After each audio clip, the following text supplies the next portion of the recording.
Naga People's Organization (NPO) has strongly condemned the recent arson at Kailenjang Kuki village in Kangpopi district. In a press statement, the NPO urged KSO Sadar Hills to refrain from blaming any community or individual without concrete proof.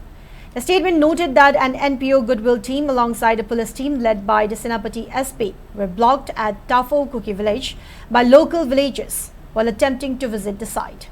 Raising concerns over this obstruction, the NPO questioned why access was denied to both the team and law enforcement if there was nothing to conceal. According to the NPO, Kailenjang remains completely deserted due to the ongoing conflict. However, 3 individuals, including the village chief's younger brother, had entered the village a day before the incident.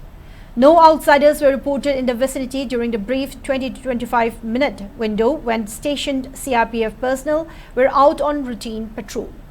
Suspecting the arson may have been staged to claim government relief benefits, the NPO called for a thorough official investigation and demanded that the 3 individuals present at the scene be questioned.